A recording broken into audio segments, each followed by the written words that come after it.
La 10ª sesión de conversación se cierra con dos notables académicos. En primer lugar, el doctor Paul Cobley, presidente de la IAS, y el doctor Alin Olteanu. Bienvenidos, apreciados amigos. El doctor Paul Cobley ha sido profesor, conferencista e investigador de la Universidad de Middlesex desde 2013. Fue profesor de semiótica y comunicaciones en la Universidad Metropolitana de Londres. Estudió en la Universidad de Sussex. Entre sus intereses se encuentra la semiótica, en cuyas líneas de investigación incluye biosemiótica, zoosemiótica, cibersemiótica y la teoría de la comunicación, la narrativa, la subjetividad y los géneros populares.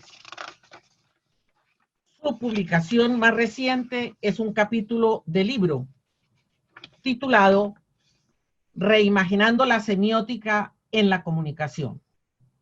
Mil gracias, querido presidente de la IAS. El doctor Alin es investigador del Departamento de Semiótica de la Universidad de Tartu y de la Universidad Tecnológica de Kaunas. Ha desarrollado trabajos con enfoque semiótico teórico de la educación, las correlaciones entre las nuevas alfabetizaciones y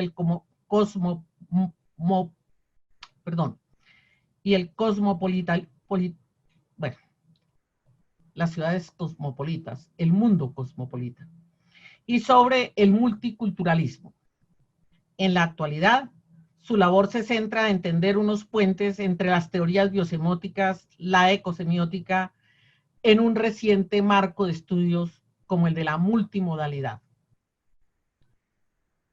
Al final, el doctor Paul Cobley cerrará este evento en calidad de presidente de la IAS y nos dará en ese momento un interesante plan de trabajo que incluye nuestros futuros encuentros con los jóvenes de recientes carreras en el campo de la semiótica.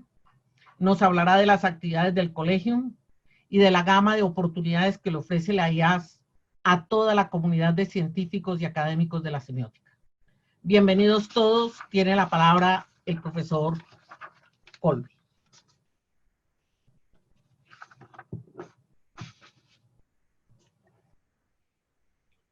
Okay, shall we start?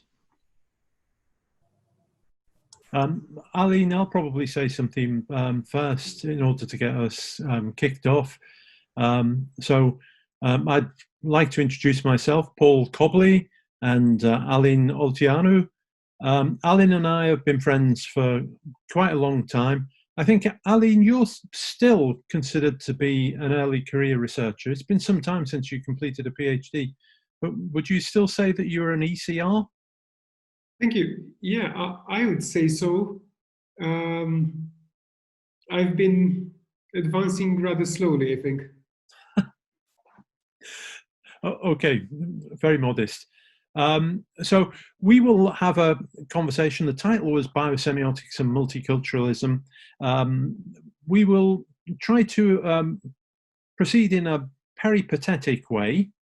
Okay, so we will try to explain our terms as often as possible for people who are not necessarily familiar with some of the things, some of the issues that we will touch on, some of the concepts, although I imagine that people are quite proficient in a lot of these issues regardless. And then the other thing that I should say is that because we've known each other for quite a while, we wanted to conduct this a little bit like we would conduct a conversation in the corridor of a conference, or, you know, even better, a little bit like the conversation that we would have in a bar if we were drinking. So in the early part of the evening rather than in the later part of the evening when we'd had too much to drink. Okay, so of course, we will have to go reasonably slow in order to facilitate the translation. So it may not have exactly the rhythms of a barroom conversation, but nevertheless, we will try our best. So I will ask for the for the PowerPoint slides to move from one to the next, and we've got fairly distinct questions on each slide. Some notes there in Spanish and some notes in English as well for those who are listening to the English version. And it's probable that our answers will be slightly longer than the notes that you encounter on the slides. So if we could go to the next slide, please. Just before we get into the meat of things, I would like to quickly, first of all, thank you very much to Professor Neila and to Jorge and to everyone involved in organizing these cycles of conversations. I think this has been a great idea and greatly implemented. It has kept us engaged during the pandemic, as some people were saying earlier. And I would like to apologize. I must have made a mistake, because if I understood well how I was presented, I am not anymore a researcher at Tartu University. My main affiliation now is RWTH Aachen University in Germany. I should mention my employer. Thank you. Yes, Middlesex University for me. Okay, so shall we go to the next slide? Absolutely.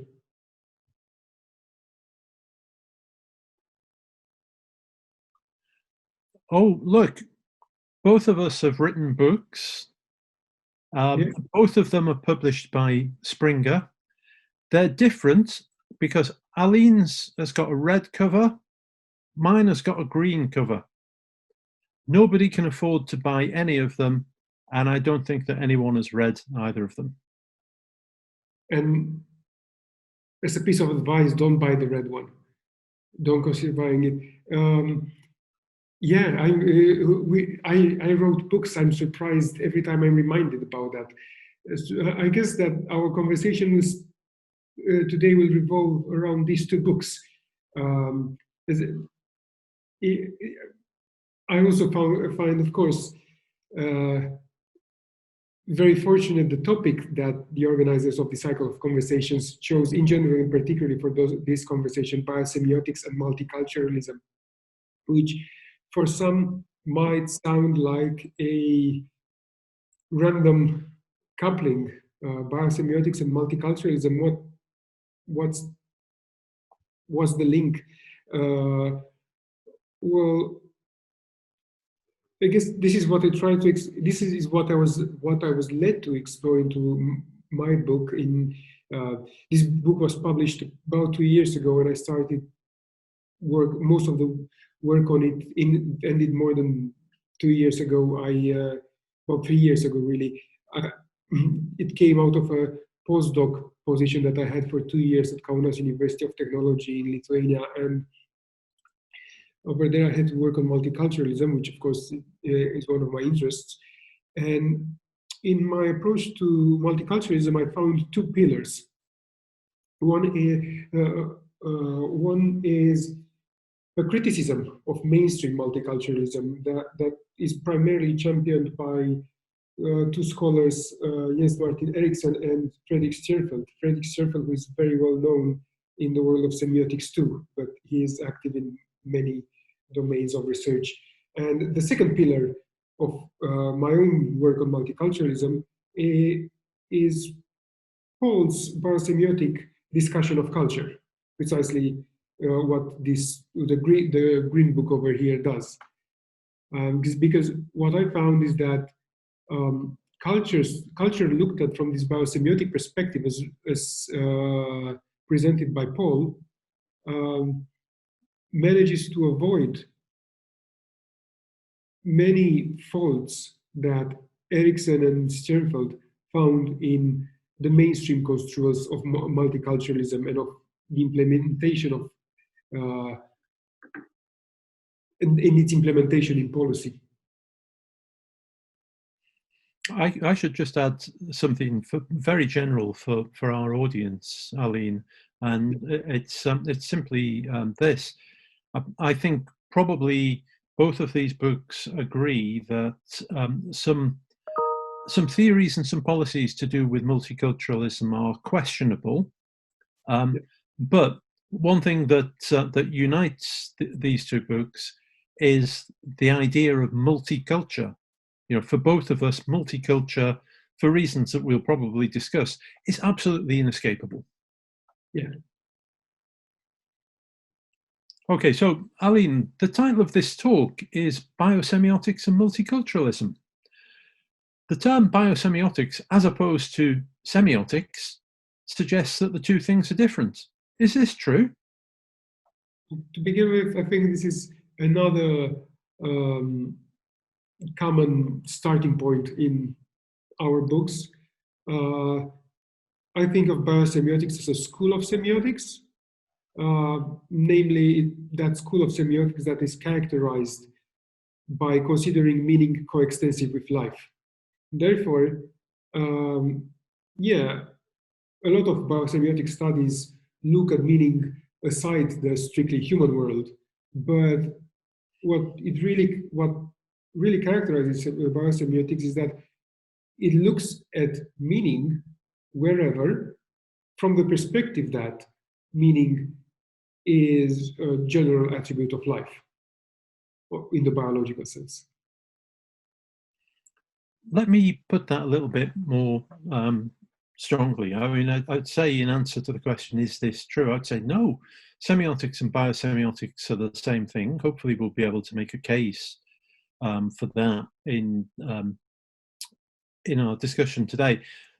Of course, you know, there's a tendency to draw into schools. You know, sometimes that can lead to sectarianism and so forth. So I worry about that, and perhaps biosemiotics, you know, is pushed into the school position. But simply for me, biosemiotics simply designates the recognition that semiosis takes place across all realms of life, like you said.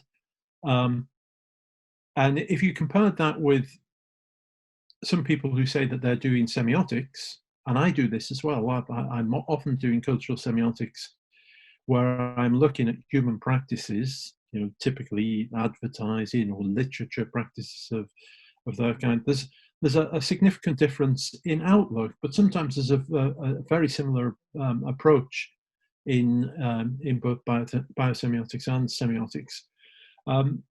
One extension on that I would suggest, and I guess you would have something to say about this, is that not only is it the case that we're in a world of meaning, but also, in a sense, human sign users may be signs amidst semiosis as a whole. So there is an issue there, I think, which biosemiotics tends to point out, and it's this: if you are doing cultural semiotics and you are looking at discrete sign systems here, there, and in different places, that's fine. That certainly is something that is possible to do. But it can be pointed out to you that when you do that, and I confess that I do it as well, you are automatically positing that you are a self-identical being, that you are autonomous, and that you are not caught in those sign systems until they act upon you at some stage, until you see an advertisement, or until you read literature, or you know, given that we're talking about multiculturalism, until you make a racist statement, for example. Okay, and in this idea of biosemiotics, I think that humans are plunged into semiosis, and sometimes they're part of the science systems in the traditional, you know, almost in the traditional post-structuralist fashion. Indeed, I think that you expressed very well what in both of our reviews makes an approach to a biosemiotic approach to multiculturalism salient. Namely the fact that in biosemiotics there is an emphasis on the way in which biosemiotics is theoretically formulated. There is an emphasis on the interconnectivity of agents of meaning in networks of meaning that cannot be singled out, isolated one from the other. So, Alin, how did you get into biosemiotics? Is there a story to tell there that would be instructive? Thank you. I think that yeah, exactly. We can look at the next slide. I think my story there is very short. I started to read on biosemiotics several years ago during my master's in cognitive semiotics, which I did at Aarhus University in Denmark. That was a master's in cognitive semiotics. As it happens right now in Aachen, I also work in a cognitive semiotics department. And as a young BA student, I became interested in semiotics because I found that semiotics is a philosophical framework for looking at communication in a way that is not reductivist, like I found some language-centered approaches to be, like analytic philosophy or much of linguistics really as well. And I don't want to fall in the trap of sectarianism that Paul very well alarmed about earlier. But I found that semiotic views on communication and culture would not reduce the content by which humans communicate to strictly quantifiable information or verbalizable forms. And it would rather take into account the complexity of meaning in which humans live. And when I started my master's in cognitive semiotics, I had to realize at some point, and I think Professor Fredrik Stjernfeld influenced me a lot in that regard. He was a professor at Aarhus at that time, and I took some courses with him. I realized that my thinking was outdated. I was thinking like a 19th century philosopher. At least I was thinking like Descartes. I was a dualist because I thought that meaning is something that happens in the human mind alone. And what directed me into biosemiotics is the recent revolution, I guess, in linguistics towards embodiment. Like cognitive linguistics, for instance, like cognitive semiotics, biosemiotics accounts for knowledge as embodied, and hence, as a semiotic theory, by looking at knowledge as constituted of meanings, it looks at meanings as embodied.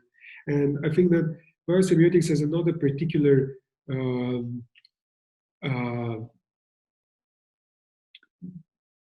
insight to offer, perhaps a bit in complementarity to cognitive approaches, and that is, it accounts for the environmental dimension of meaning, which is, I think, what Paul was saying earlier, where it was talking about how science systems cannot, in actual fact, be separated one from the other.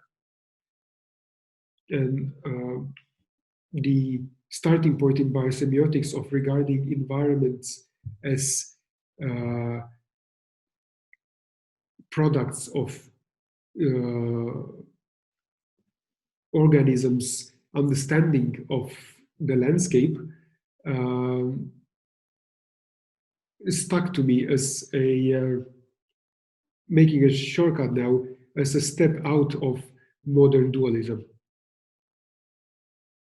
Well, it sounds to me as though you had much more accelerated development than I did, which may be simply because you are far more intelligent than I ever was, which I envy, of course.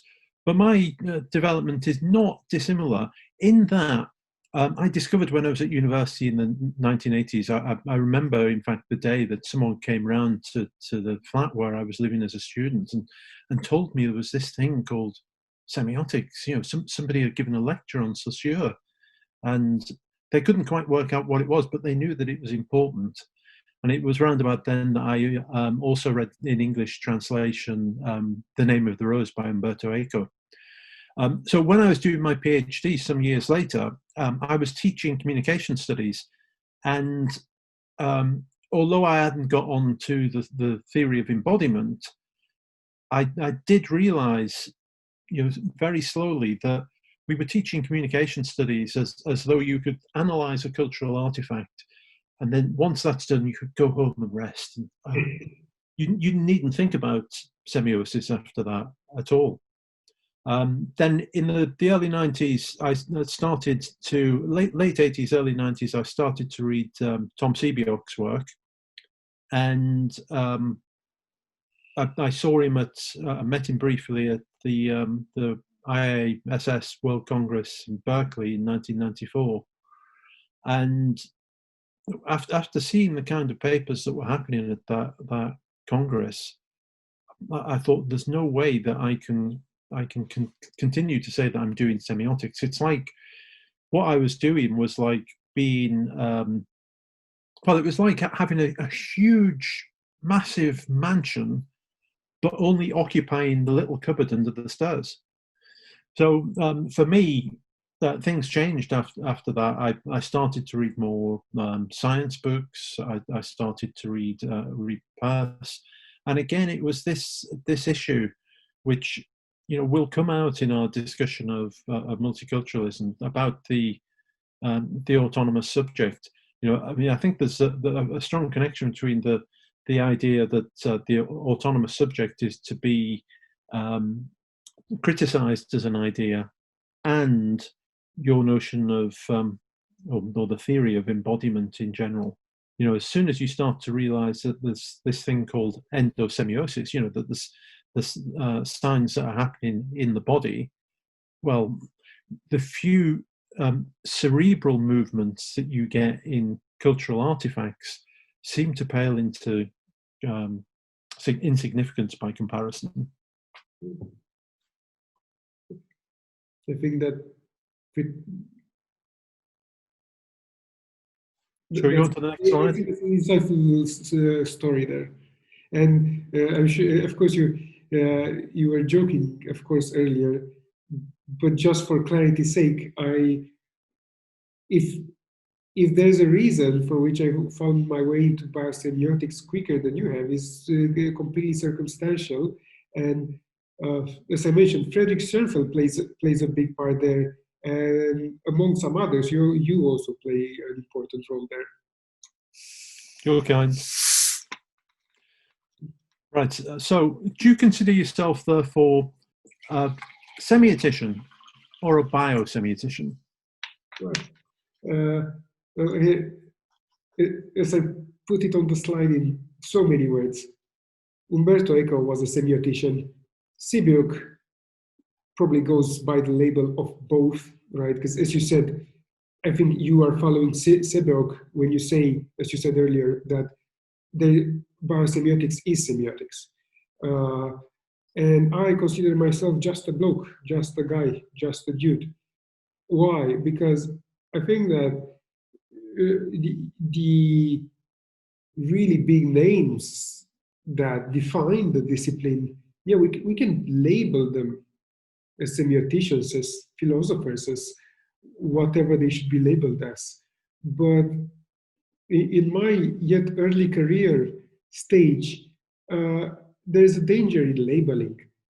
The danger is that we commit, again, the error, the fallacy of isolating sign systems among them.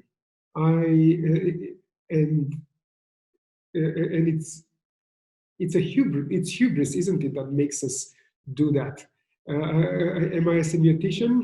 I don't know. It's unimportant, really.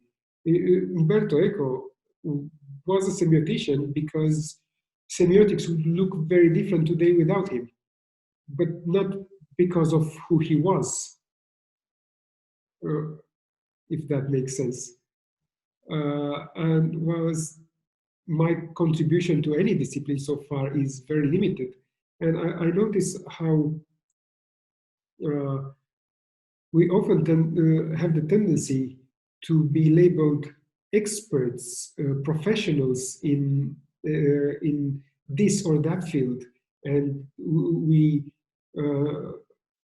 then journals, research funders, whatnot, start asking for our expertise in reviewing and so on that particular subject, but on that particular subject only. And all too easily, academics are too easily deemed experts in some niche, which also means all too easily excluded from dialogue with other disciplines. So I'm trying to stay away from labels.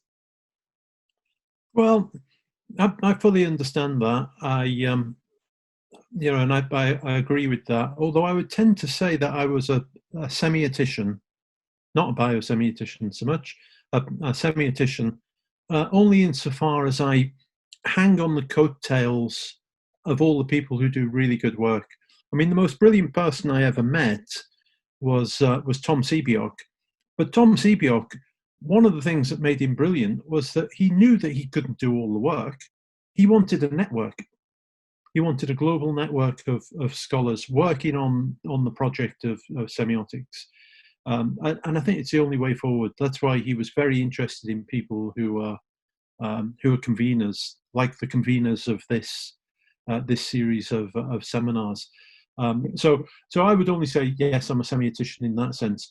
But in distinguishing it from being a biosemiotician, I just wanted to suggest to you something that was heavily on my mind and quite important, I think, in perhaps explaining our positions to people who may not know so much about biosemiotics, and that is that we would never, very seldom talk about biosemiosis. That's not the prevalent thing. We all trade in semiosis. Everyone here on this panel and in the attendees, we're all trading in semiosis. But there's another thing which I think is quite important too, and it's to do with Peirce's concept of thirdness. But we needn't restrict ourselves to Peirce. I would also say that in our founding mother, Lady Welby, Victoria Lady Welby, and then later in Ogden and Richards, and then especially in Roland Barthes, you get the idea that the connotation comes before denotation. That's to say, we're always in thirdness, we're always in media res. We don't start from first principles. So I sometimes get the idea that people think if you're a biosemiotician, day one, when you go in to do biosemiotics, you start with a very low threshold. You start with signs at the level of a cell, and then you see how they're built up. But that doesn't happen. We start with thirdness. We're in media res. We are in the position where we have to deal with connotations coming first, particularly in human semiosis. Okay, so we have to deal with that. And John Dealey put forward a good point in this respect. He said about science in general, but about how signs habitually work, is that they're always looking forward. So it's a little bit like getting the light from a star. So we get the light, but it's actually quite old by then because semiosis is always going forward. That's very profound insight, I think. And there's been a lot of confusion there. For instance, for his terminology of firstness, secondness, thirdness, Peirce is sometimes criticized for endorsing a substantialist ontology. But I think which is a very, very fair, important discussion to have. But I think the way I read Peirce, he's on the side of things that you just explained. And first, as funny as it might sound, firstness is not first in experience, in our waking experience. And I think that Peirce's writings get that across quite clearly, which is, and it is here where we see why, and I think that at this point we can get more into the meat of things. It is in this sort of matters where we see why Peirce has been so inspirational, actually foundational for the biosemiotics later to come with Sebeok. Let's go on to the next slide, and we'll actually get on to multiculturalism now for our audience who might be irritated by the delays. So, does biosemiotics have a different approach to multiculturalism than semiotics? Difficult question, but difficult question to approach theoretically. But if I think that the history of ideas, or the history of ideas of the 20th century, gives an insight here. I take issue with a construal of multiculturalism, which is mainstream, which is rather common. In the same way as I mentioned earlier, Erikson and Sterfeld do. They are not the only ones to come up with this criticism, but I think that they were particularly convincing. They criticize multiculturalism understood as based on the doctrine of culturalism. Culturalism, in a nutshell, is the idea that cultures are, that we can talk about culture in the singular, that there is a French culture distinct from German or British culture, and so on, and that they are clearly distinct and identifiable, and that they determine to a large extent these singular unitary cultures. They determine to a large extent the thinking and the behavior of the individuals that belong to them.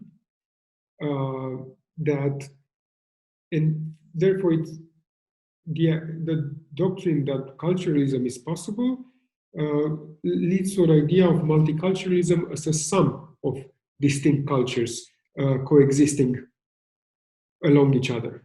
And this is fake to how culture really is.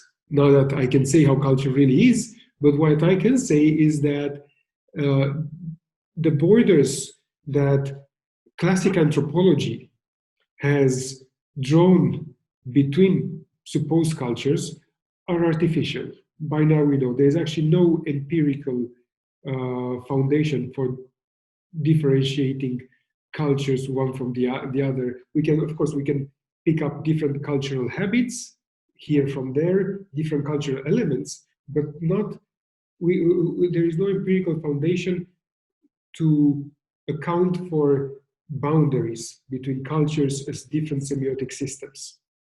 And this idea has been put forth to begin with by, actually by 19th century Romanticism. It comes from Humboldt and Herder, but it was taken on by the early American anthropologists, by the Boasian school, and throughout the 20th century, more often than not, semiotics has also endorsed this idea.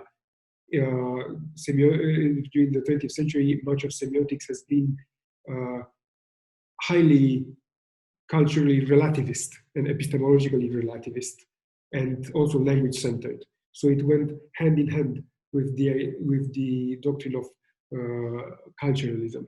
And hence my answer to the question, biosemiotics, by studying culture, as you put it, Paul, in your book, by studying culture in the interrogation of modeling, eschew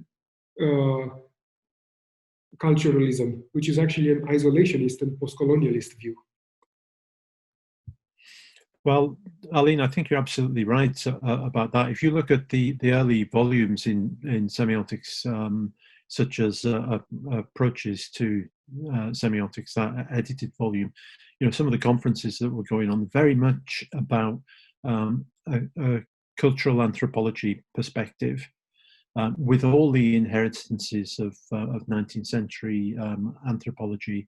You can kind of see the struggle to get away from that. But you know, even in the 1970s, Umberto Eco was referring to semiotics largely as a kind of cultural anthropology.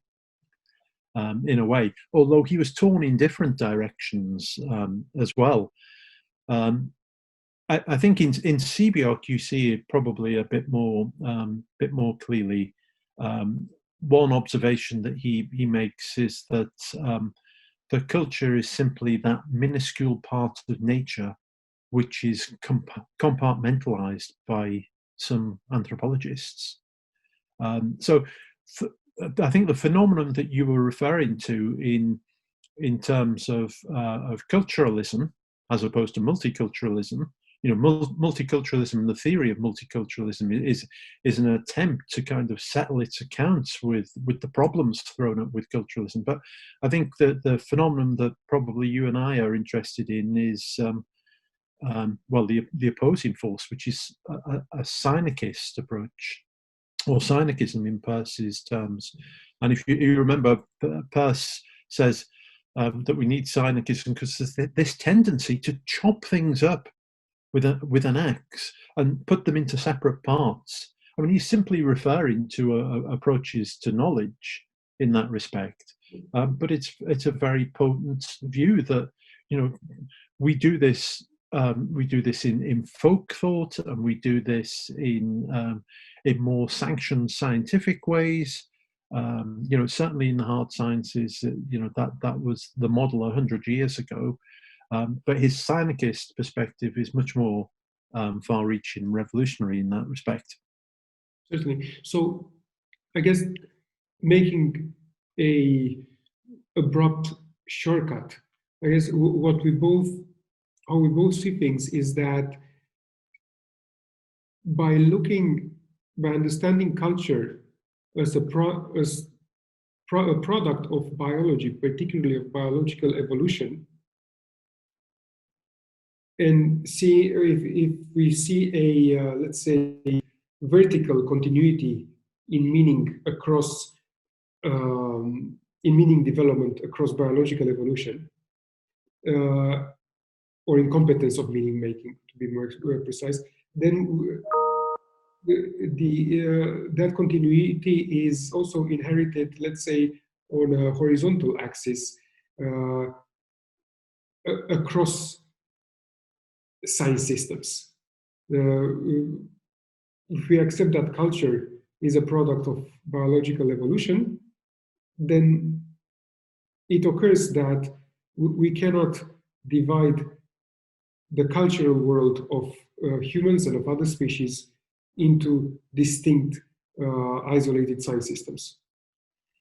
Yes, absolutely. The only thing that I would challenge you on, just reasonably mildly, is outside our field. You know, when we talk about biological evolution, it's assumed that necessarily is associated with mainstream versions of natural selection and neo-Darwinist versions of natural selection. And what we would say about biosemiotics, I suppose, is you know, approaching this ultimately in respect of culture, it's much more complexly determined. It's often determined by semiotic issues rather than what are thought to be strict material issues in biological evolution. Absolutely, I think that's very important to mention. Yes. Okay, shall we go on to the next slide? Thank you. Right. Oh, so is it the case that you wish to nullify the project of multiculturalism? Are you trying to collapse it simply into biology? When I say you, I mean us. Yes. So I guess I would say absolutely not, as you would probably say at all. Yes. I think that the rationale of the emergence of culture on the biological evolutionary ladder, or yeah, for simplicity's sake, let's call it ladder for now, is the enhancement of diversity. Culture is not something that makes us, that should make us more peculiar in a way that isolates us from the rest of nature, from the rest from other communities in our species, but enhances our diversifies our ways of discovering and producing meaning. Such culture, by default, is heterogeneous. Cultures are intrinsically heterogeneous. Cultures are intrinsically diverse, and they are not static systems. They are actually meaning-making engines, if you like, though I don't like the engine metaphor. Meaning-making, or rather, meaning catalysts, I think is a good way of looking at culture. Hence, yeah, to think of culture as homogeneous is empirically false. I think that's obvious to me.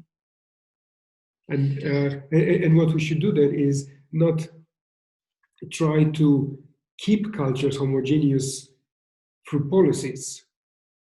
That it is that idea that paradoxically multiculturalist theory more often than not endorses, and paradoxically it voting this as multiculturalist policies have more often than not led to isolationism, to the isolation of communities within a state, within a city, and so on. So I guess you would agree with me. I'm in favor of seeking out policies that mix up communities rather than enforce borders which might have been artificial in the first place. Well, my response to the question again is like yours. It's not at all. That's my short answer. I mean, our answers are so similar that you would almost think that we had actually made up that question ourselves. So so that's the first thing that I would observe. You know, it's impossible to nullify the project of multiculturalism. You know, it's ongoing by virtue of the fact that there is such a thing as multiculture, that we can't reverse it. You know, it's in the nature of culture to be multiculture in that respect. I suppose what people might be thinking if they ask such a question is that one benefit to an approach which chops up into small compartments is that with that you can recognize the difference of the other, and you can tolerate the difference, and you can pay tribute to the difference, and you can facilitate the difference, and so on. And of course there is difference in culture. Obviously, you know, it's a fundamental fact that that we have, you know, even from the time that humans were in forager communities, you know, the communities protected themselves with a boundary and so on and so forth. Okay, so we know that that's the case, you know, and that's part of, you know, that's been part and parcel of multiculturalist policy in many places. But I think about issues like tolerance of the other, and I think that there are obviously downsides to tolerance, using that English term, because tolerance suggests putting up with something that's largely intolerable. You know, in that forager community, you hate the other forager community, but in order to not be at war all the time, you put up with them. You know, wouldn't it be nice to get rid of the hate between those communities rather than keeping them at arm's length in a position of safety and so on? I know that there are political issues which may be long-standing and so ossified that makes that a difficult objective. But in a way, that the vocabulary of multiculturalism, you know, it does have a residue of it has a residue of aggression in it, arguably. My position on this has been forged, I think, by listening to Augusto Ponzio and Susan Petrilli, and their position has always been derived from Bakhtin and the work surrounding that school, and also from Levinas. That their idea is that humans are constantly called upon to answer the demand of the other. Okay, it's not something that you can choose to answer. You know, even if you choose not to answer by setting up your own community, which is separate from the other human beings, you are causing trouble for yourself, because that demand will continue, continue until the end of humans. Okay, so you can't be distanced through toleration, nor can you be distanced in the sense of claiming to initiate a dialogue. Okay, well, I will allow us to speak on this limited basis. For them, there's a more absolute position, and that is that we are always called upon to answer the demand of the other. And of course, I mean, this has implications, as I've written, for how humans are then going to orientate themselves, not just to the rest of the communities that are in a particular locality, but also to the rest of nature. Indeed. Yeah. I wish to add anything? I think that that idea cannot be overestimated. What you just explained is most important, and I there's a lot I would like to. I would like to simply continue it on, but I think we just move on to the next slide, because I think that our next ideas are building up on okay. this. Okay, so here's a challenging question then. You know, you could I mean, this is a kind of a question that I would anticipate, given the background that I've had, you know, particularly in communications and cultural studies, and it's this. Are we suggesting that we wish to replace multiculturalism with a return to universals? You know, haven't postcolonialism and other contemporary perspectives demonstrated the poverty of appeal to universals? Okay, so I will answer first for a change. My answer, I think, to that is definitely yes, they have, and with good reason and intent. And I would have to say that, you know, it's not in no way am I opposed to the observations that have been made and the arguments that have been put forward by postcolonialism and those other perspectives which are critical of the idea of universalism. So the reason for that, I think, is that universals are always a problem when they're deployed to obliterate that which makes up the precise political conjuncture in which oppression and marginalization take place, in which identities are constructed. You know, if a colonial force is subjugating unarmed people, then, you know, the argument that we're all humans underneath, it doesn't really wash, because people die in those situations, or people get oppressed, and so on and so forth. However, I would say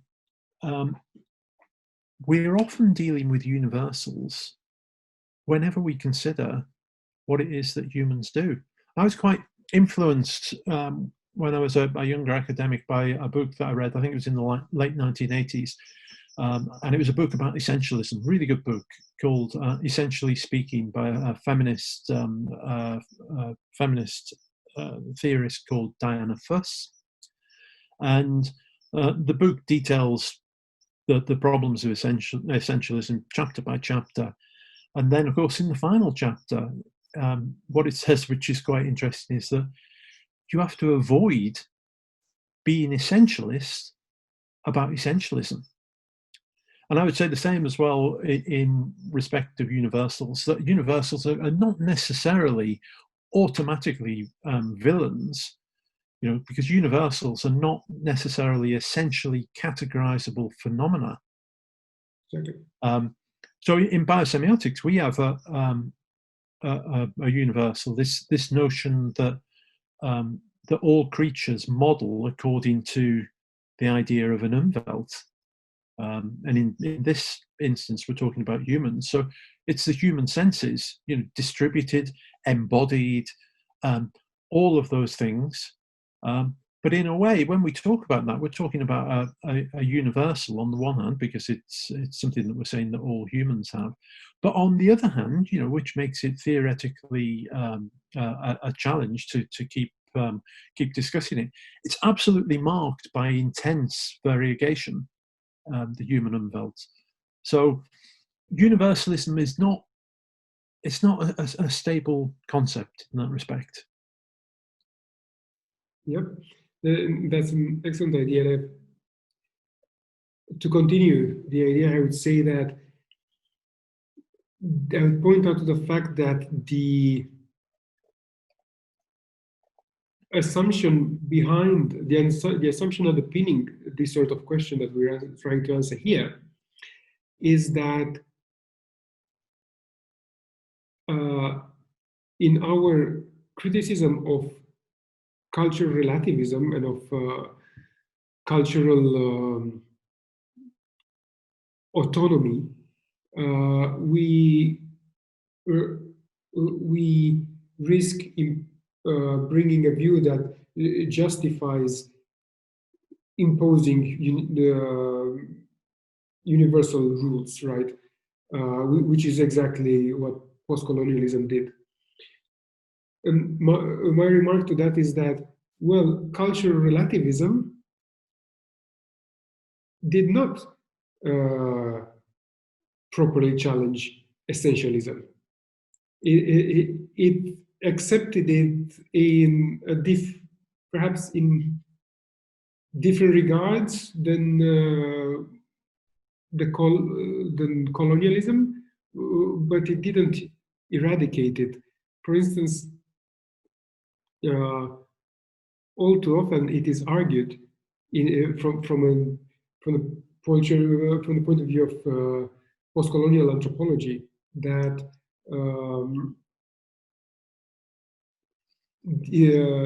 European colonialists could colonize certain parts of the world because they didn't allow in those places the formation of national identities. And since these colonized communities could not come together under the banner of a nation, could not impose a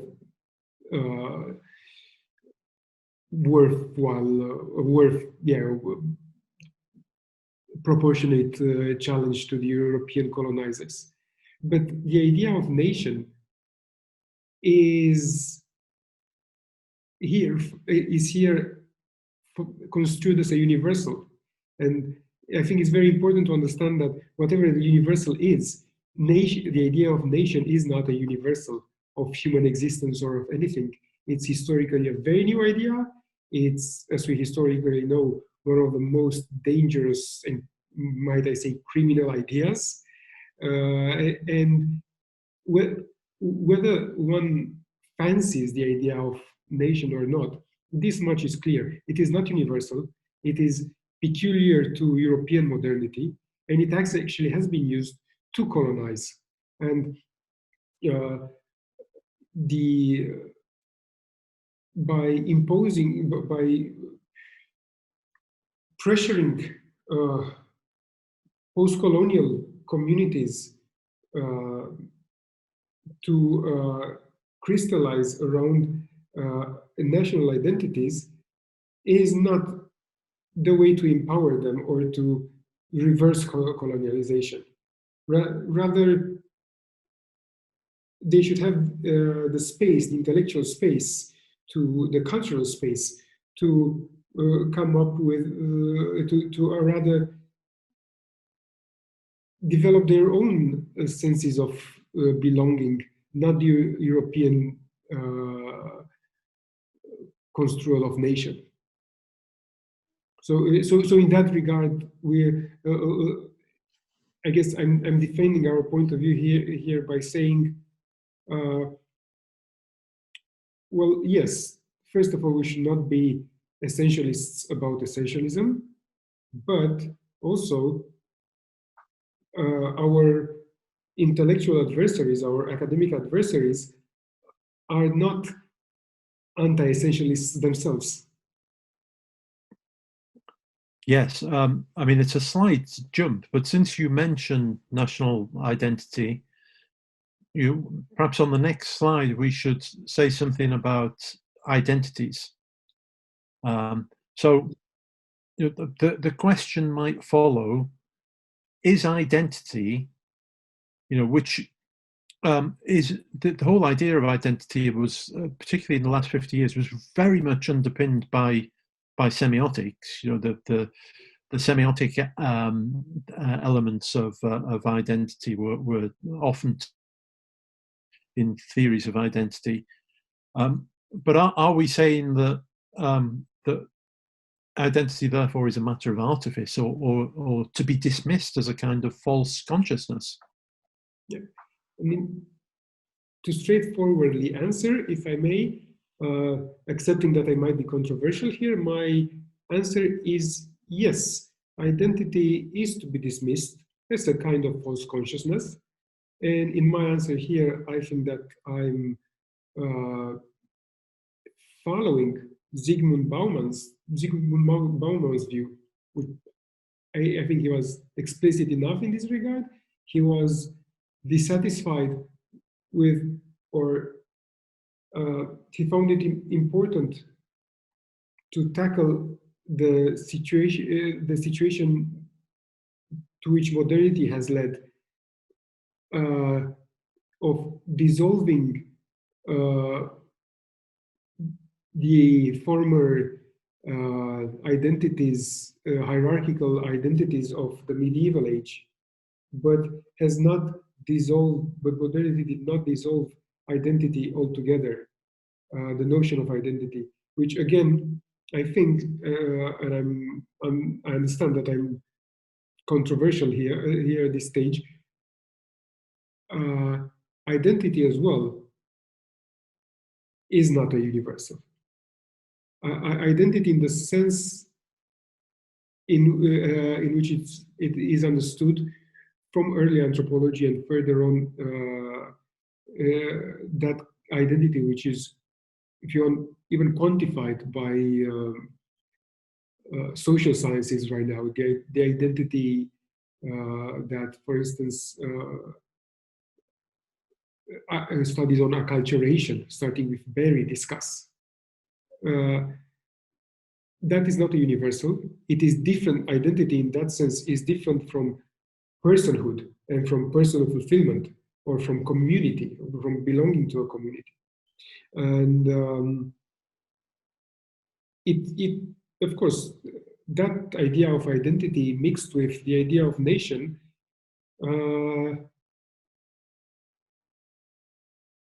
made possible to begin with, actually gave birth, constituted the Eurocentric view that justified colonialism. Yes, I mean, returning to that universal issue again, I should put my cards on the table and say that in using the term identity, I'm always very tentative in any case, because I hold on to a very old, seemingly traditional view now, from post-structuralism, from Althusser in particular, of subjectivity. It's kind of pessimistic in the sense that science systems, in a view of subjectivity, in some respects, are seen to dominate the subjects of those particular configurations. But from a more biosemiotic perspective, one thing that I think I would add to what you said is with reference to the human umwelt, and that is that if humans are different from other species, possibly what distinguishes human understanding in John Dewey's sense, a philosopher who's very much aligned with biosemiotics, is that we have got this ability to shift, oscillate, go back and forth very quickly from what he calls mind-independent being and mind-dependent being. And of course, the interesting thing in those two is the second one. You know, a sense of the world which is mind-dependent is very much one that we've explored in semiotics over the last 50, 60, 70 years. But I wonder as well whether it might be the case that what distinguishes human understanding is that through signs, in Dewey's sense, through signs, we have a sense that there is such a thing as a thing. Yeah. Or to put it another way, you know, we see something beyond the sign as humans, and it might be that the distinguishing factor is that we trade more in the possibility of things than we do in signs traditionally conceived.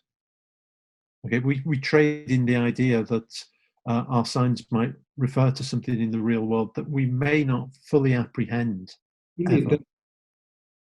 You know, and for identity studies, I think that you know might be a key point. Also for study of ideology and other issues to do with cultural forces. On this, there would be a lot to discuss here, and I don't know how we will ever. Your point brings to mind for me is I wish when I wrote the book on multiculturalism, I wish that I was that I knew back then Professor Andach's work on identity from a couple of years ago, where he brings a Persian perspective on identity. I think there's a key there, and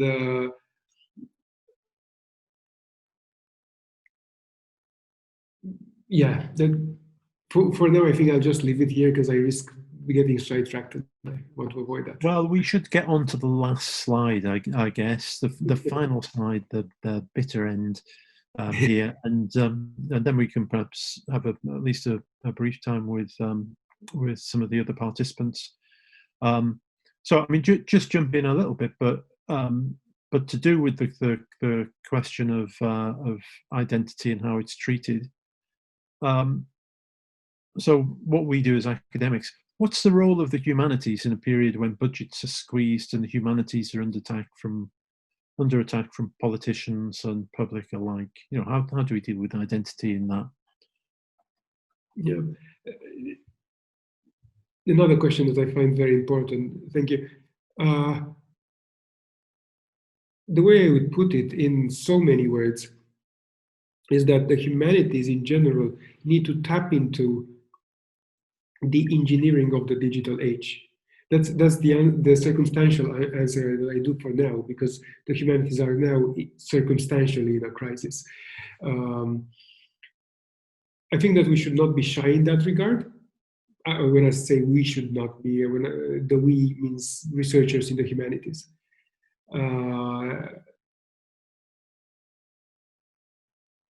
I guess we need to start understanding the hard sciences. You mentioned at the beginning of our discussion that one thing that the discovery of semiotics did to you was to determine you to read more on science, right? And me as well. I had to understand a little bit of evolutionary theory to start understanding biosemiotics and to understand the physiology of cognition, at least a little bit, to understand embodiment theory and so on. And I think that discussions on multiculturalism and or identity are very relevant in this regard.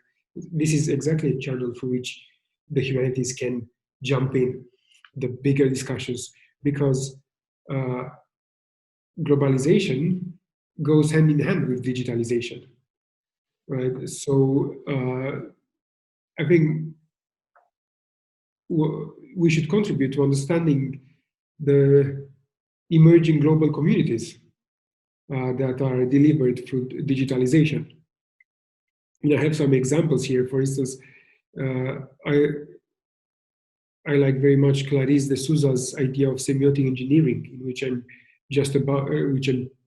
recently learning about, and John Soa's formalization of existential graphs into conceptual graphs. I apologize on the slide, I made a typo. It's not computational graphs, is conceptual graphs that that can be used for coding, for computation.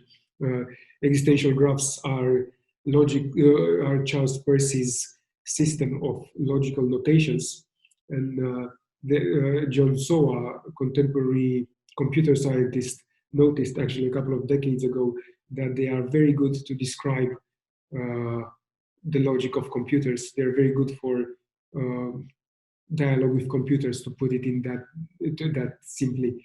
But of course, to do that, you need to transform those graphical notations of Peirce into the symbols that we type in the computer. So Soa has formalized them in that way, and that has proven to be an excellently, a very successful approach to the theories and logic underpinning coding. So I think that we need to tap into that. These are explicitly semiotic applications that are critical to digitalization. And again, we should not be shy to jump into that if we want to have an impact aside the small but interesting, of course, world of humanists. Then, as you mentioned earlier, Paul, semiotics can produce, and certainly from a biosemiotic perspective, theories of empathy. We've seen that in the work of Augusto Pozio and Susan Petrilli, which you mentioned. They take on Peirce's doctrine of agapism. Peirce saw by agapism, Peirce meant his idea that besides chance and necessity, very interestingly, selfless love, altruistic love, is a criterion for semiotic evolution. By semiotic evolution, I mean evolution in general. And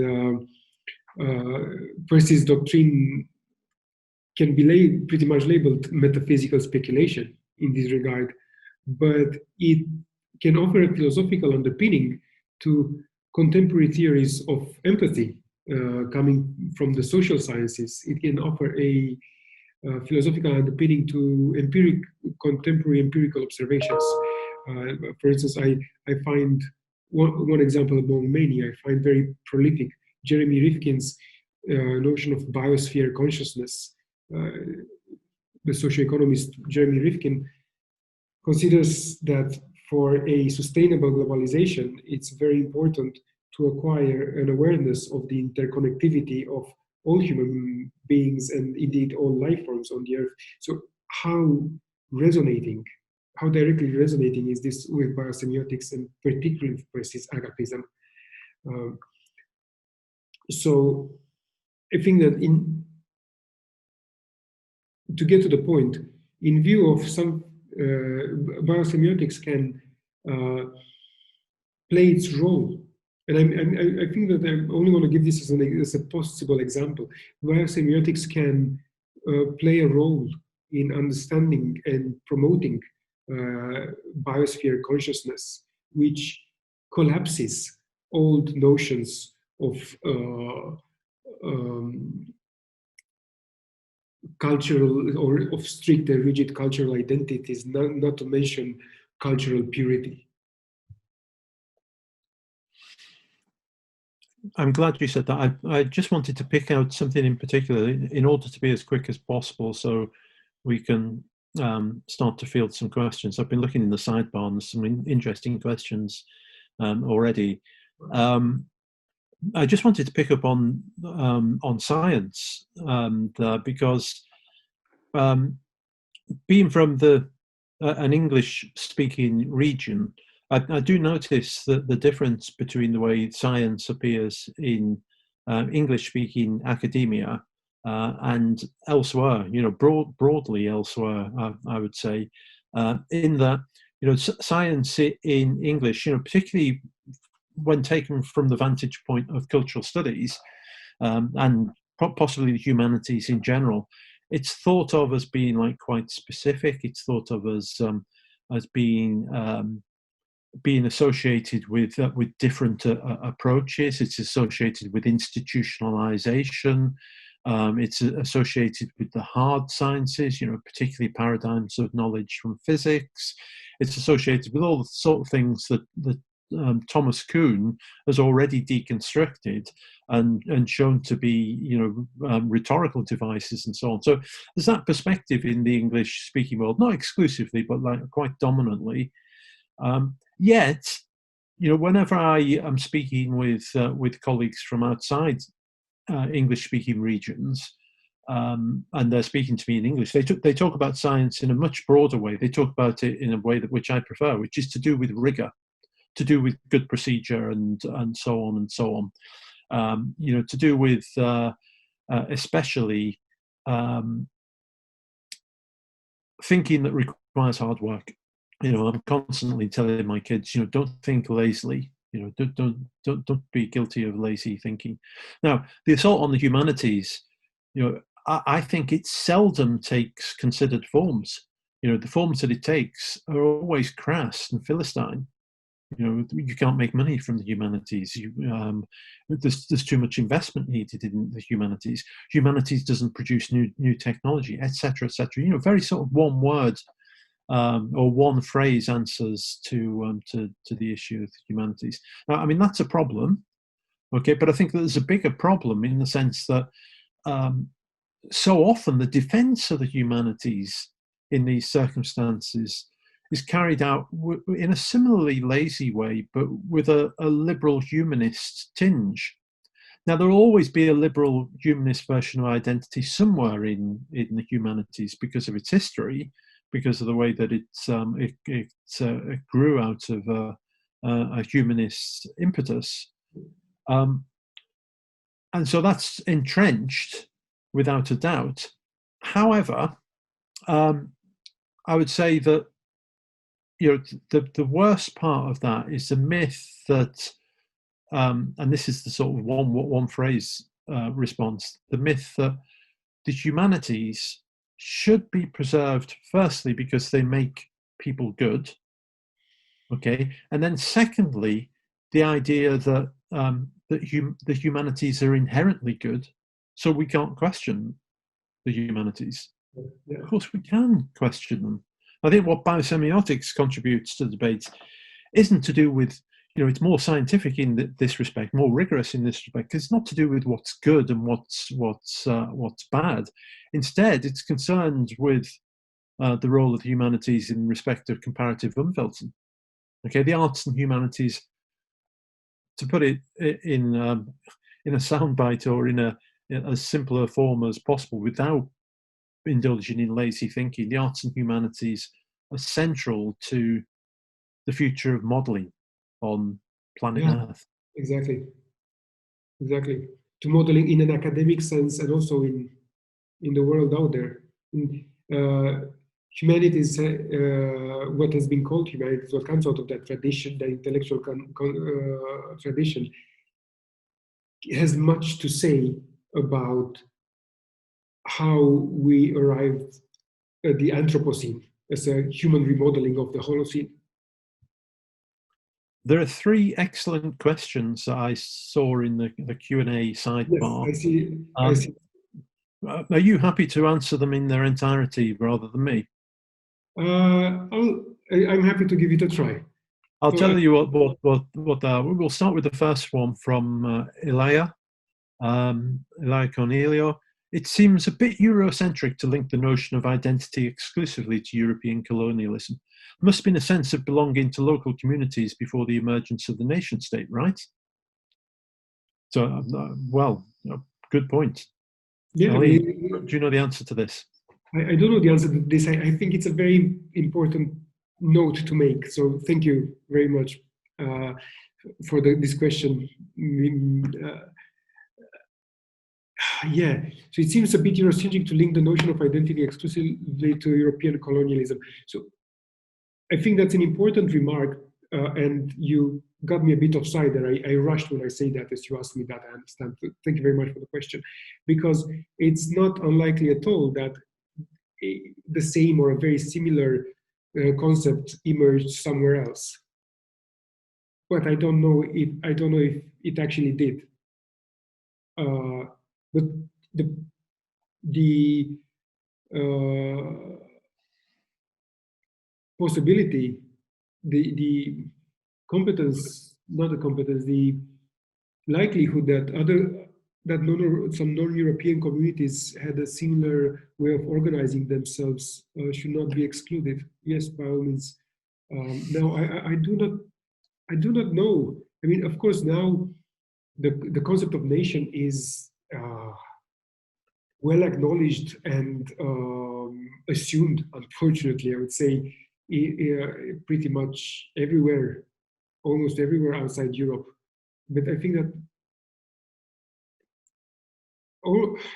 in every place that I can think of, it's a result of a European or American, North American, which is still European in that culturalist sense, imposition of it.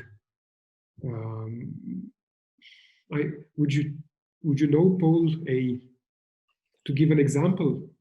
I don't know the history well enough, but probably what I would say is that the national identities as they grew up, especially in Europe, were so rapacious and so so inherently imperialistic that in a way, I suppose what you could argue is that whatever identities pre-existed national identities, they were colonized. Yeah. I mean, this is not based on extensive historical knowledge of the period. Just fairly standard knowledge of the period. So, and of course, I mean, for instance, Benedict Anderson, which I guess is the landmark reference in this regard, locates the nation in the context, in pretty much the context of European colonization of North America. But great question, great point for debate. Now we go on to Zeke, who I talked to a few days ago. Delighted to see you here, and I'm putting some serious questions. I like this question a lot. He says, do you think the concept multiculturalism could be extrapolated to non-human relations in a productive way? For example, to refer to animal populations, including different groups of individuals? Do you think ecological semiosis could be understood as an aggregate of multicultural sign systems?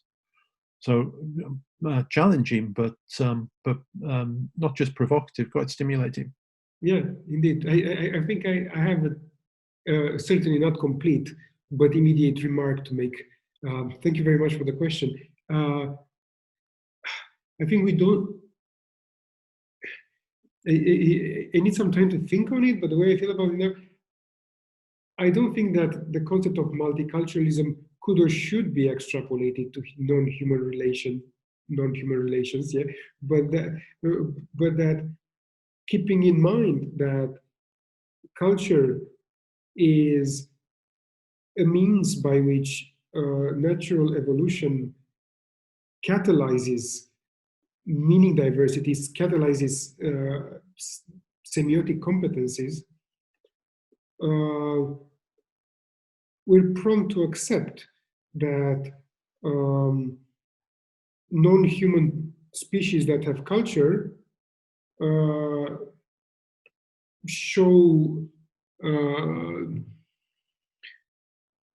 degrees of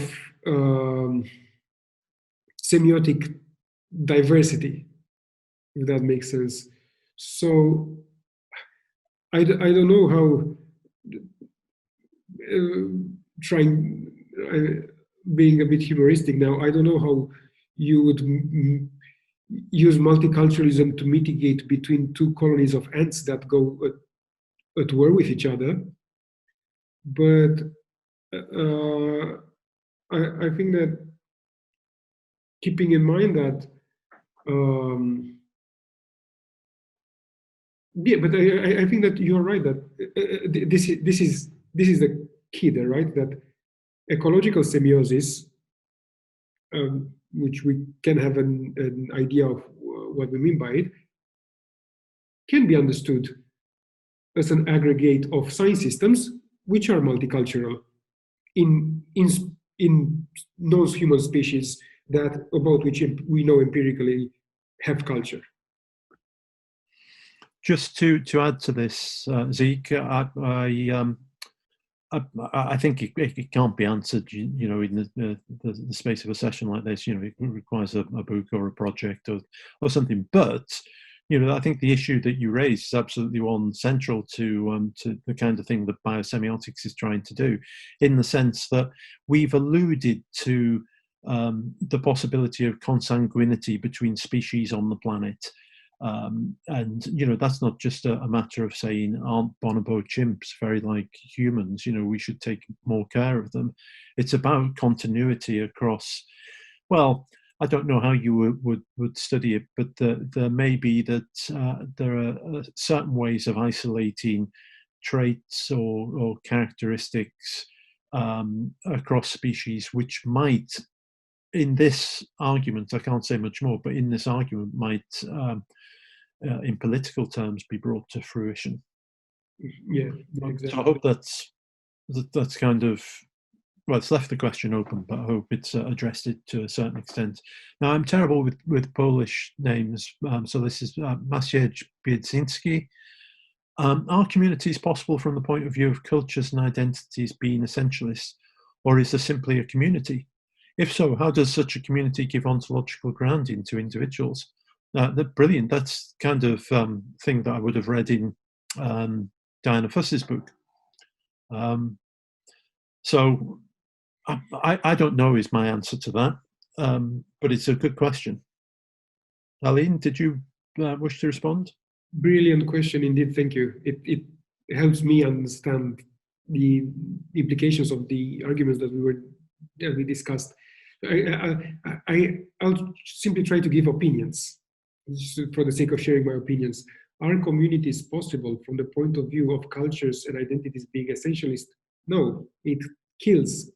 Actually, if there was a enclosed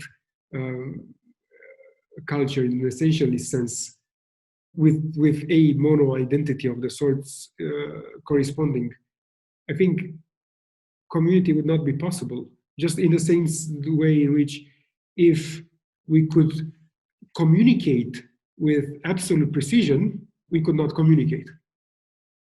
Making an analogy for the sake of brevity, I know it's a leap there. And then you go on to ask, or is there simply a community? So my answer, I guess, would be no. If so, you continue, how does such a community give ontological grounding to individuals? Well, yeah, I simply think that if what anthropology has been claiming for quite a while about cultures would be real, there would be no community for the sake of the mental exercise. Just one thing to say, you know, and this might sound like I'm being pedantic, but you ask about ontological grounding to individuals, and I would say, you know, once again being old-fashioned, I would say ontological grounding to subjects, you know, is often given by communities, but it's a matter of kind of breaking out of that. something about bourgeois thought. Bourgeois thought has been very good at appropriating and exploiting first-person experience, and I think that one of the concerns, it's kind of, it's not an absolutely core concern, but it's certainly there in biosemiotics, that we're interested in trying to give some grounding to first-person experience, across species, in fact, as well, even though some species don't come under the category of person. Okay, so next question. This is from Omar Paredes. This notion of dynamic heterocontinuum, if I could put it like this, it's good. Either spatial or temporal is fascinating, because this search for homogenization or segregation and tolerance ends up in disciplines fighting each other or following independent paths. Biosemiotics versus code biology. Okay, so this is very informed, as an example of the former, and semiotics and biosemiotics as an example of the latter. True. How to explore an idea following this dynamic heterocontinuum approach, not to be merely eclectic. Oh, I wish I knew the answer to this. I guess you're concerned about sectarianism. I hope that this doesn't sound like a trite answer, but one of the things that we've tried to do in the International Association is to exploit some facts beyond the sectarianism. So, some of the people who are not biosemiotics are very good friends. I like them a lot. So yes, so you exploit friendship in that respect. I think togetherness, which we're suffering from a lack of so often in the COVID world, we're coming to appreciate in ways which are not as sentimental as we thought them in the past. Alin. Yep, this is an excellent question, and I like very much the wording heterocontinuum. I feel I'm jealous that I didn't have the idea to talk about heterocontinuum, the implications of Persian syncretism for how we regard culture.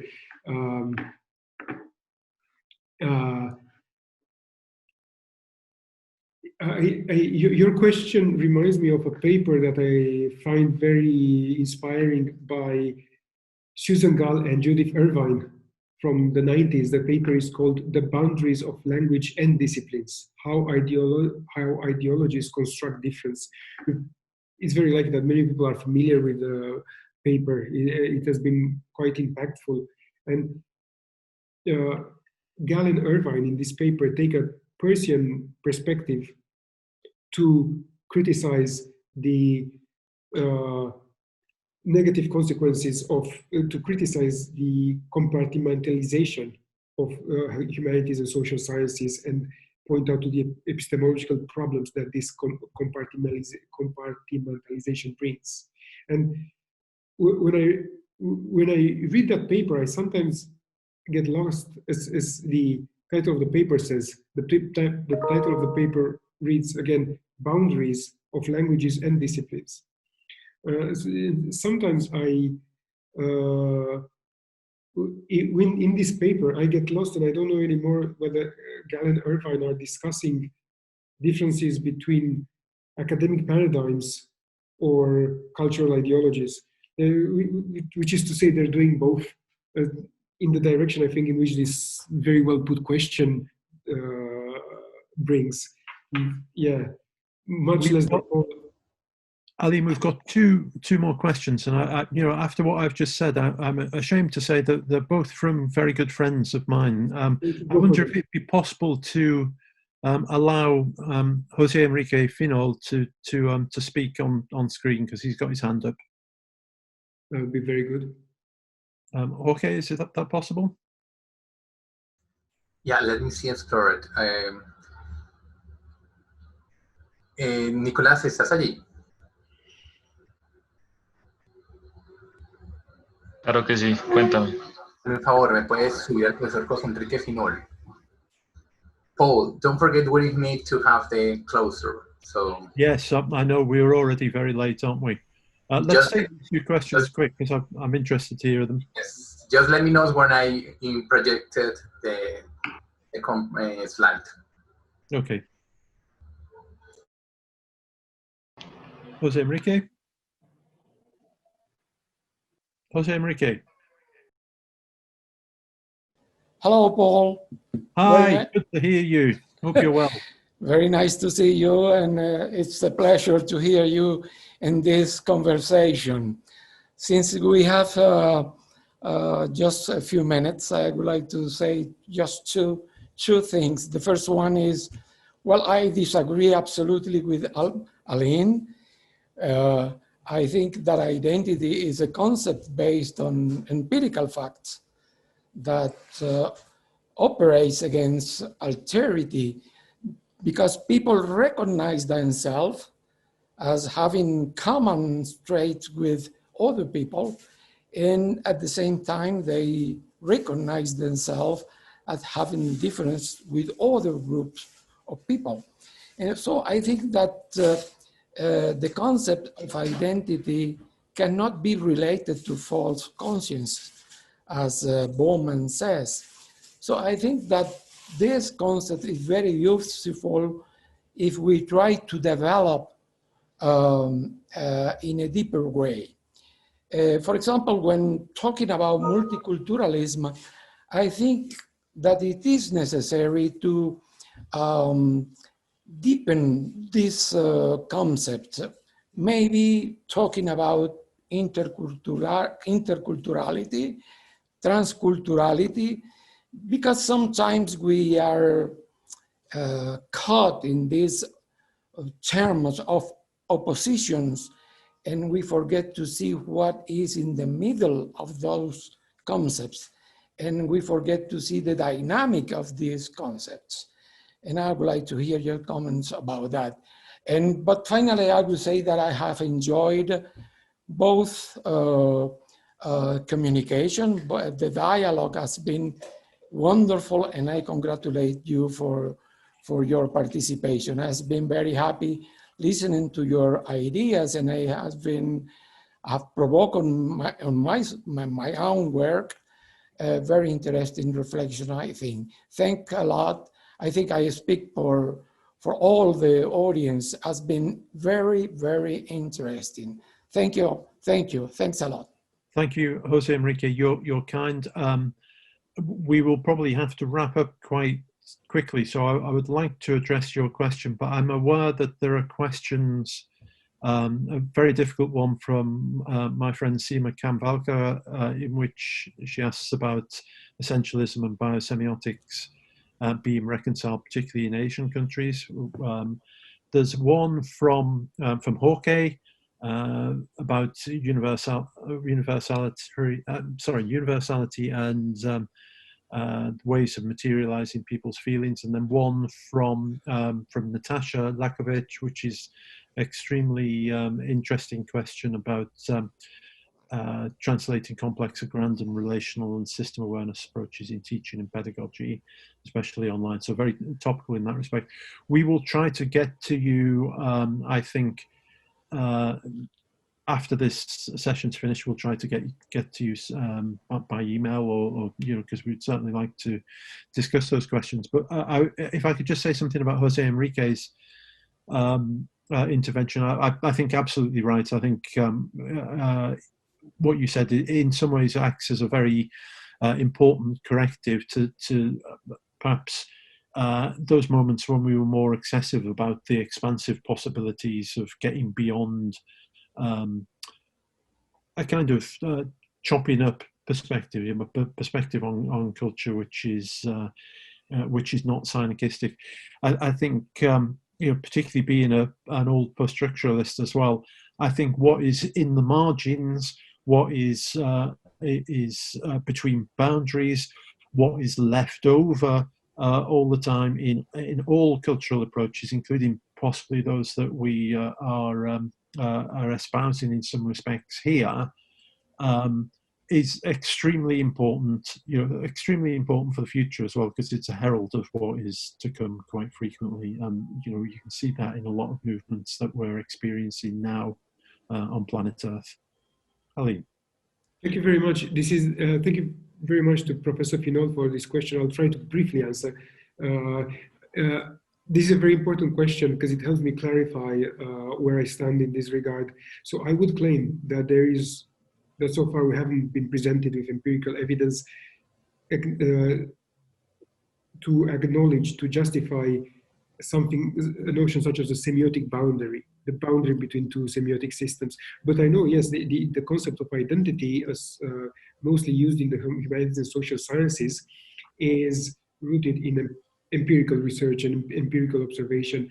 And I wouldn't say, I hope that I didn't say that by some mistake, I wouldn't say that is empirically unfounded, but I would say that in the way in which it was construed in the social sciences, for instance, as an example, take the landmark concept of identity coming from Berry in studies on acculturation.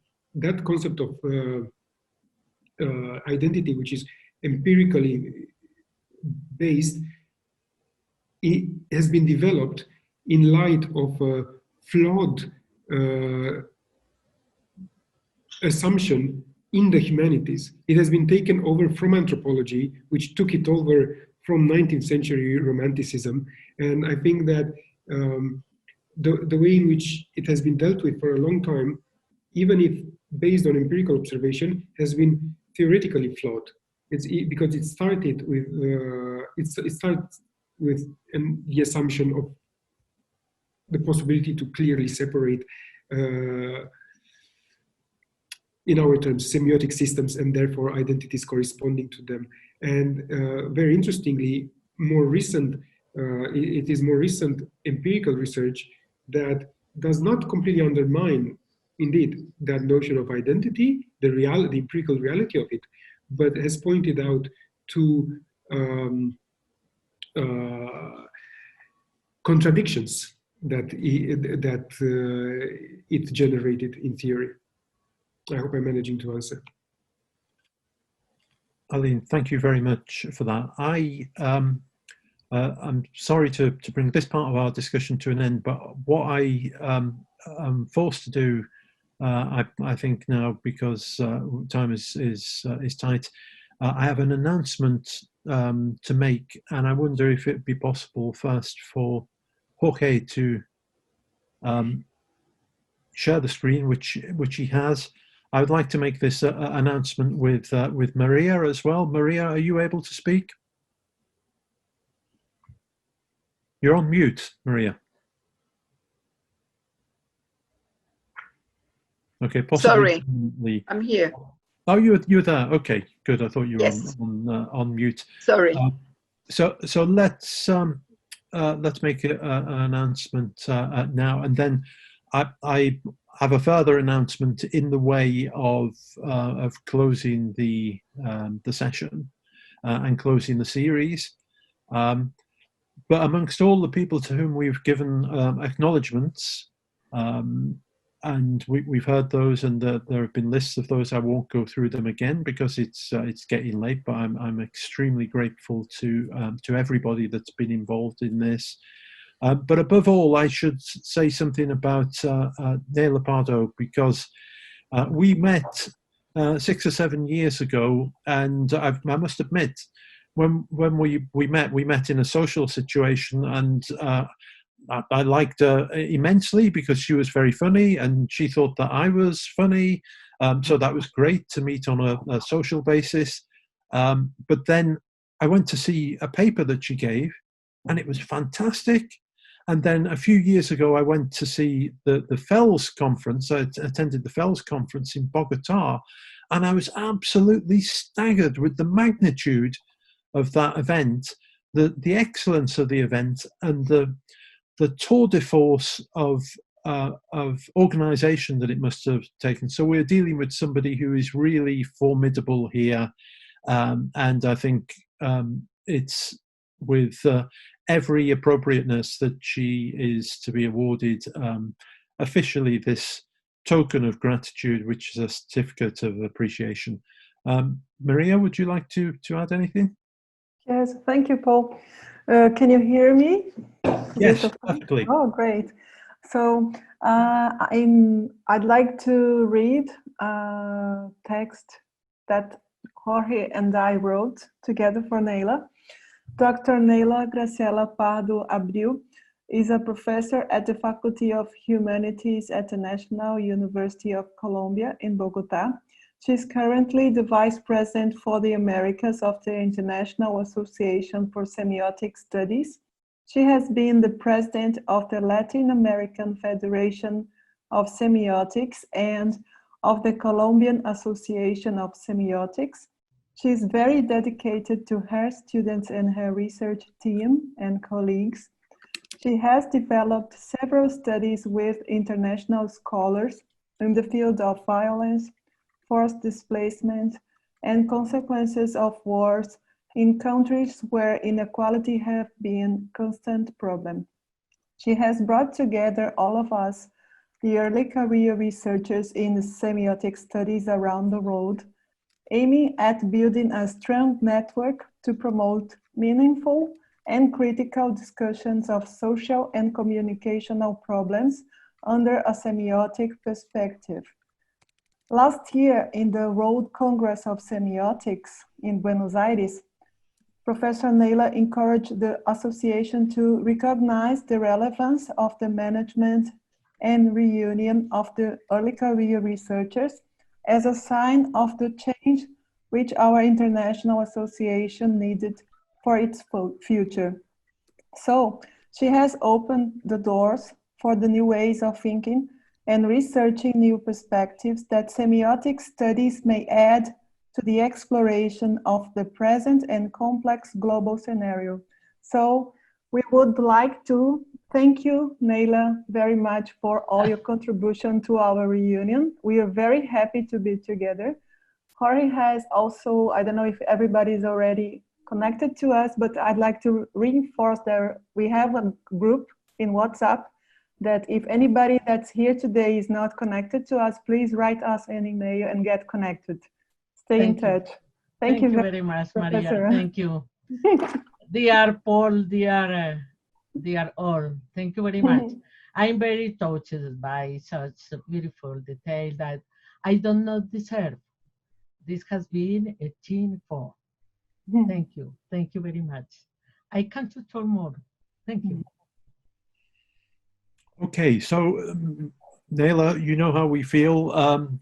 Moving on, I would like to I'm very honored to take this opportunity to close the entire series. I'm glad that you asked me to do that. I'm sorry that I wasn't able to open it. I was actually on holiday that week. You know, do you remember when people used to have holidays? I managed to have one summer. So just a few words to close this this entire series, and I will be as quick as possible. Fantastic series, a community building series, a contribution to semiotics globally, and a massive boost to the early career researchers. I think very excellent to be brought together, but also to give a boost through discussion and through involvement and through interactive work between older scholars and early career scholars. Not necessarily younger people. Not everybody's young, but you can be an early career scholar and still be fairly long in the tooth. So all of those things definitely. But one set of people that I should thank especially are all of the early career researchers that were involved in this project, either as attendees or as participants and speakers. And in particular, I would like to thank Jorge and Alin, who have for many years before this series of conversations started, have been pushing on the idea of early career researchers. And that, I think, has come to its first fruition in this series, but it will come to a more more symbolic and material fruition when we are all together in Thessaloniki, because we have an early careers researchers in semiotic studies network, which to an extent is virtual, but we will launch this as an ongoing concern when we meet in Thessaloniki for the next World Congress, which is in 2022, is it? I forget the years. Yeah, 2022 it will be. So that will be an auspicious event that that the IASS will be completely behind, and it will be a collective endeavour, but it will bear our imprint, and it bodes very well for the future of semiotics globally.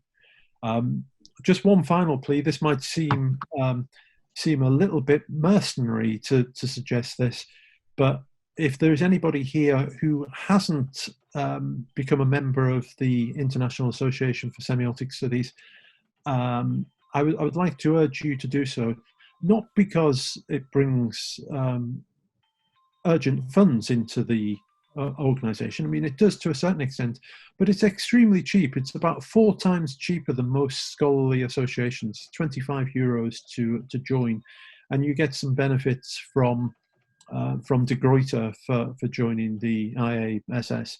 But the most important thing of all is it brings us into a community of scholars globally, and we can extend not privileges, but communal advantages to all those who are a member of this association.